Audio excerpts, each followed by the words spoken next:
What I know for sure, my work is to retrieve, restore, protect, and preserve human consciousness. One is to please understand that there's a difference between intuition and influence. So many people need to hear this because as more and more people step into their psychic abilities, this is going to be incredibly important for that awareness, for that sovereignty as a psychic, and for that understanding and for the psychics to do their work.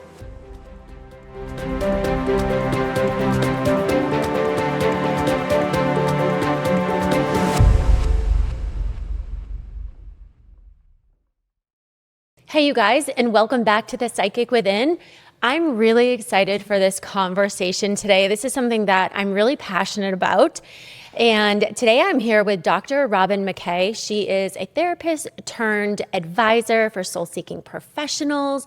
And we kind of travel in a similar community, in the similar psychic, intuitive, oracle kind of world. And we have a topic here today that I think is going to interest you. So welcome, Robyn. I'm excited to see you here and to have this conversation. I can't wait to see what we get into. Why don't you share a little bit about who you are, your backstory, what you do, and a little bit of how we got to this space right here. I know. Well, what I'm most known for recently is I co-created this podcast mini-series called Bewitched. Yes. Breaking the Spell After Spiritual Mentoring Goes Wrong. I have a PhD in counseling psychology. I worked as a psychologist for a long, long time, and about 10 years or so ago, I made the shift into consulting, developing my own spiritually intelligent way of moving through the world and helping others do the same. And boy, that podcast really brought up a lot for a lot of people, my own experiences and then the experiences of 10 other women who came forward sharing their stories about the same mentor who attracted very bright, talented, very often scholarly women into her sphere, and then kind of systematically broke everybody down and created some real trauma for a lot of folks. Yeah. So we went through that. And what I think is really interesting is that last night when we were all, I arrived last night, we were talking about what this show was going to be about. I was let known that you were coming in. And somebody had asked me we started talking about this mentor out of the blue. I had no idea about your podcast. And then when you showed up this morning, it came back up again. And I was like, oh my gosh, this is so divinely guided for us to talk about this. For sure. As soon as I found out that I was going to be talking with you today, I thought this will be good. So for the purposes of the podcast, we call this person Betty. Cool. And we were just guided to change some of the details of it to create a safe space for the women to be able to come forward and share what their experiences were with Betty. And the other thing that I will say is that everybody has a Betty. Right. It could be a narcissistic partner. It could be an old boyfriend, whatever, or a spiritual mentor, a yoga teacher. How many women do we know who have fallen in love with their yoga teachers only to find out that they have multiple lovers at the same time? Yeah. Or I started watching and studying NXIVM on the other side of this so that I could get a sense of what was actually happening with Betty in particular. And when I look at the things that went on with NXIVM and the manipulation and the domination that happened over a course of years and years for that organization, just as it really informs the conversation I think we're going to have today. Yeah, and I think this is an important conversation because when I entered the spiritual world and the healing world, because this is not, I don't have a background in this. It's, 10 years ago, 11 years ago, I started this. It was one of the things that I heard over and over and over again is how toxic or manipulative or controlling or narcissistic a lot of healing mentors can be, a lot of psychic mentors, a lot of spiritual mentors are, because I think in the spiritual world and the psychic world, we really bear our soul. Mm-hmm. And in the psychic world particularly, we trust psychics explicitly in that space of we can't see what they're communicating with psychics. We have to trust that they're truly connecting with who they say they are. Yes. And they're doing this, and it creates a really toxic. I'm not a huge fan of the word toxic, but it has the ability to create a toxic relationship. And more I've seen that in that spiritual community. So I'd love for you to jump right in and share a little bit about how this started and what you have found out about Betty. I know I met Betty once, had a conversation with her, wasn't thrilled with the things that she was saying, never really built a relationship with her, but it was very evident to me as to what she was doing just based on the energetics and the things that she was saying. Yeah. I'd love for you to give a little bit of a So dive us in. as we unpack this, what I want to say is that listen to the podcast for sure, because that gives an entire trajectory. Really, it's been compared to like a Netflix kind of documentary as we go through this. Yeah, I'm excited to see it. We'll have it linked on my page too. And so that's one thing for an in-depth. And what I want to talk about, I think, the after. Yep. Like, what do I know now that I didn't know then? What are the pieces of the puzzle that I put together on this side of it that has created the conditions for me to know that I know what my work is? Yeah. And so I want to start with that. What I know for sure my work is to retrieve, restore, protect, and preserve human consciousness. Okay? The reason that is so important is everything that happened up until, I finally stepped out of that community about 9 months or so ago. And the other thing I will say is that there's this word that gets thrown around a cult, that it was a cult or that, and I don't think for this particular situation with Betty, I think that was like an initiation that she was wanting to move into, but it never ignited simply because. I agree. It doesn't hold a cultish energy at all. Well, it has some cult-like flavor to it, but it's not full on, right?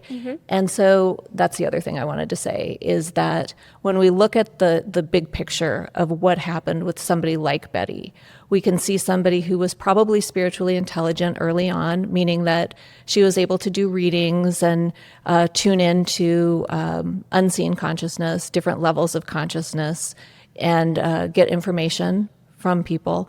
But the thing that held her apart, and one of the patterns that we saw across these stories, was that she was somebody who would, on first meeting, find a trauma, something that you didn't come to her for, something that you didn't know about or weren't aware of, and she would bring it forward as this is the thing that's blocking you. And it could have been a past life trauma, it could have been a current life trauma, something from childhood.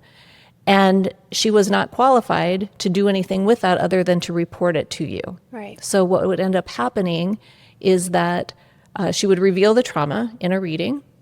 This happened to multiple people.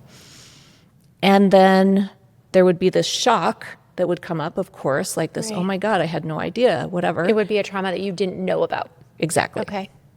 And then she would position herself also as the rescuer to soothe you, to make it so that she was also the one with the solution. So she would insert the trauma, and it turns out a lot of the traumas that she was reporting weren't even the traumas that the person was experiencing. They were coming from elsewhere, somebody else's trauma or something that were actually being implanted into some of our fields. Interesting. In order to evoke a trauma response and then create a trauma bond. Right. When we have a trauma bond formed between two people, that person who's created the bond has a unique influence over the person who's been traumatized. Right. That's the nature of the trauma bond. Right. So then it became, as we were looking at the patterns, then how do we unpack that, restore sovereignty over our own consciousness and extract ourselves from that? That's what makes it so difficult, though, is because it's on an energetic level. You can't see it. Right. And suddenly this person who has revealed a trauma to you has also provided some kind of comforting or some kind of care to you that... or validation. Validation, that then evokes this bond that makes all of us a little bit more easy to manage, a little bit more easy to guide in a direction that they want us to go. Yeah, and I love that because I have seen that a lot. And one of the things that I've seen, I'm curious if you agree with this, with Betty particularly, that's who we're speaking about, is when I see somebody who is an abusive or a controlling mentor, they haven't done their inner work. So they're here in this space helping this person and this person and this person work through theirs, but they've not worked through their own work, so that their own issues, their own traumas are being mirrored. They're being reflected. They're what's actually coming up and they're not a pure channel for consciousness. Right. They're channeling their own inner drama, their own inner fears and securities. Yes, and that's not necessarily malicious. Right. No. That's actually misaligned. Yeah. That's one of the things that I really know from my perspective is that some of the best channels and the best psychics are the ones who also have a background as therapists, because we've done so much of our inner work. We have to in order to be as clear as possible so that we don't, throw our nonsense onto our clients, right? That's not malicious. What Betty was doing was intentional and malicious. Interesting. And dare I say sadistic? Yes, I do. And so when we look at that, that's a horse of another color. Right. There are a lot of people who, we all have trauma, and sometimes it is going to, flavor our perspective or influence how we're interpreting information that comes in. So to your point, it is always important for us to do our energy hygiene and for us to really do the inner work and the healing that is required in order for us to be as clear as possible when we're sitting with somebody who has questions for us or who is asking for our support and help. That is, I will say, the vast majority of those out there. I'm going to say it this way. If they're doing harm, it is not intentional that they are doing harm. Right, agreed. What I am thoroughly convinced of is that her intention was to do harm. Okay, interesting. One of the women, which is a whole different. It's a horse of a different color. Horse, That's like Keith Raniere. On my I do a podcast with my mentor from grad school, Barb. We call it Two Shrinks on the Farm, which is a whole story to that. She and I did a sort of a crossover episode for Bewitched. She's an old psychologist. In other words, she was trained in the early 1970s. She's in her 70s now, and so she's got this really big perspective on what was going on. And she watched me firsthand go through a lot of this and helped me on the recovery side of it as I extracted myself from working with Betty. She actually likened Betty's personality to the one in LA in the 1960s, Charles Manson. Charles Manson, yeah. Interesting. I was going to say sociopath, but... Well, it goes beyond that even. Yeah. It's the dark tetrad that we're talking about for her. So the dark tetrad is sociopathy or psychopathy, Machiavellism, which is high control, low empathy, and then sadism is the other piece of it. And people who are sadistic take pleasure in other people's pain. Okay. Some of it can be sexual. A lot of it... The way that I'm looking at my experience with Betty is it was energetic.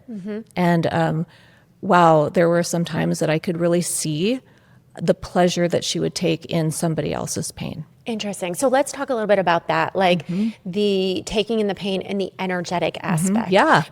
And that's one of those things that when I said before that people really do, there's this different level of trust with energy workers, with psychics, because you can't see what people are doing. You can't see what someone's doing to your energy. When I channel something, people believe through their own due diligence as to whether I'm actually channeling what I say I'm channeling. Through their discernment. Right. Yes. That's the only way they can do it. So I want you to share a little bit. So if somebody's abusing you or benefiting from your pain through an energetic aspect, that is an entirely different level. Can you share a little bit about what that felt like, what that looked like, what that experience was of those, almost like those energetic attacks? Well, the way that I understand it intellectually is that I really do know for sure that there are entities on this planet who thrive on human adrenaline, on human fear. Yeah. And so when we get spun up, when we get anxious, when we get worried, when we get angry, those entities kind of think it tastes like nectar to them. Not even kind of. It's an enjoyment. There's a pleasure in that. Yeah. But as I look back, I can see any time, for example, I was on a retreat in what we call Croatia, for the sake of the podcast. And anytime this group of women, there were 11 of us, anytime we would just relax have a nice conversation, whatever. It's like she would watch the energy. I remember watching her one time. She's watching the energy, and all of a sudden you could see her kind of shift and then instantly create drama, instantly create spin, instantly create hypervigilance. And I wasn't clear on what that was until I got on the other side of it. And now I know it was a manipulation of our consciousness. Who better to manipulate consciousness than a bunch of people who identify as channels, as oracles, as the spiritually intelligent ones? One of the women who was on the podcast, Andrea, said, what better way to distract oracles and channels from their mission than to get them on some hinky timeline? Those were her words. And that's what actually happened, is that there were a bunch of very, very spiritually intelligent healers, leaders, oracles. And I think that part of her mission, this is going to sound a little bit, sci-fi or whatever, but I think part of her mission was to pull us off track. Yeah. Now, do you believe, because in my meeting of her, she had shared with me that she was embodying a high vibrational being that was like the highest of the high. Yes. And this is why it affected her physical body. And it did. You could very well see it. Definitely did. And I'm a teacher of, if you, first of all, a high vibrational being wouldn't embody, come into your body. They don't take over. And second, as long as you're doing your due diligence, your body, the more healing we do, the younger we look, the more vitality we have. So that even logically doesn't make sense. And then I'm a channel. I can read it doesn't matter what you say, I can see the energetics of it. Now, do you believe that some of the things that were happening were the entity that was possessing her or controlling her, speaking through her? Do you believe that entity played a huge role in the things that went on? 100%. Yeah. And I also think that entity had been with her from the beginning. One of the things that I think I was telling you before we started recording, is that my PhD is in psychology. I've been researching and trying to understand channels and oracles from the time, research is me search, right? That's a thing. And so one of the things, when I actually first started working with her, this would have been like in 2017 or 18, I read some of her backstory, like she has a book out or whatever. And she's got this whole series of things that she tells in her backstory, which lead me to believe that entity had always been with her and that it was an agreement. Right. It was an agreement that started perhaps, who knows what her before lineage she is. Came into this. Yeah, and also who knows what her family actually is. Right. Versus what she claims it to be. In terms of how she's working on this planet. So when we look at that, and I can see energetically also that track all the way through her life up until her, she's in her 50s now. And when it came in, I was there when it came in. And as were many of us, we call that place Santa Fe is where we were. So when that entity fully came in, we all thought, we all channel. We all have had conversations with non-physical beings. Some of us, like one of my dear friends, will embody and share her space with another being, and then they leave, which is appropriate. And this one didn't leave. Right. And it was like, what is happening here? The problem for me and for many of us was that we cared about her as a person. Yeah. We cared about what was going on. It would be like, if you had something like that happen, we would be like, okay, how can we help you? How can we support you? Right. What we didn't understand, what I didn't understand at the time, was that that consciousness was malevolent. Yeah. And it was brought in under, I'll say, divisive circumstances, under the guise of helping another woman in the community who was having some problems with her own energy. That entity, the bumblebee, actually is what actually came through. Yeah. So the whole thing was very divisive. Right. And I also believe pre-planned. I've had conversations with one of the retreat leaders who actually indicated there were a couple of moments where Betty would say to her off camera or as an aside, don't get upset when this happens. Oh, so or tell the guide not to be upset when this happens. So a lot of it was orchestrated. It was orchestrated. Yeah, you don't know. So I would love, as we finish up here, I'd love to have you share some insight. My belief is that And she did a lot of the attacking was on other psychics and other conscious women. And it's one of the things that I teach in my psychic development is, self-authority, self-sovereignty, really being aware of energetics and reading energy and clearing your channels and doing all that. Do you have any tips, maybe 2 or 3 things that you want to share with the audience that in order for you to not have this happen to you as a psychic, as a healer, as an oracle that's developing your skills and has a mentor, what would you say for that are key things that they can do or know to make sure they don't get caught up in this kind of situation? I love this question. I'm so glad you're asking this. One is to please understand that there's a difference between intuition and influence. Yep. I love that. It's nuanced, but it's really important. Yeah. When you have authority over your own consciousness, meaning all of the different brain states, when you've cleared all of your different brain states, because they're all programmed. Right. Yeah. I mean, you walk around the world and you've got the radio stations and the TV and everything is programmed. So when you clear all your brain states and you have full authority over all of your brain states, that is when the intuition is clear.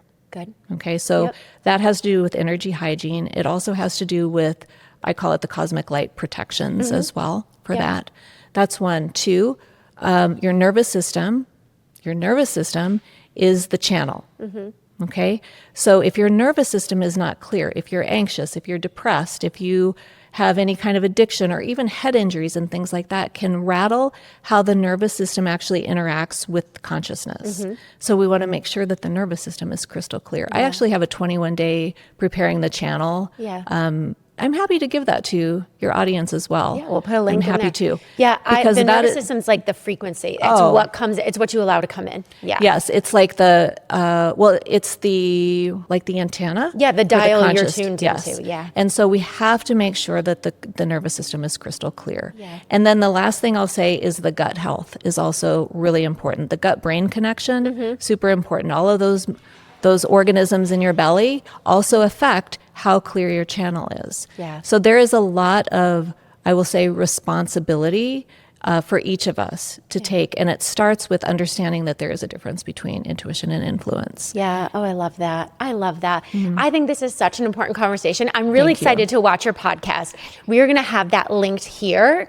And I just feel like so many people need to hear this because as more and more people step into their psychic abilities, this is going to be incredibly important for that awareness, for that sovereignty as a psychic, and for that understanding and for the psychics to do their work. So I agree. I think hold your signal. Yeah. Know your signal, hold your signal. Yeah. Can you let the audience know exactly how to find you? Yeah. I hang out on Instagram, Robyn McKay, PhD. And I have a Facebook group called The House of Sheology, which is all about the podcast. I do all kinds of stuff in there, especially for women who are making that leap from like the corporate space into integrating their psychic abilities. They're studying tarot and they're studying astrology and all of that. And they're trying to figure out a way of how to bring that sixth sense front and center into whatever they're doing next. So I do a lot of that along the lines of the premium sales and that kind of thing. So that's a fun place to hang out. And then, of course, my podcast, Sheology by Dr. Robyn McKay. And the Bewitched one. Bewitched is actually housed in Sheology. Okay, cool. So we'll get you the link to that. Awesome. Thank you so much for being here today. Oh, it was a delight. I appreciate this.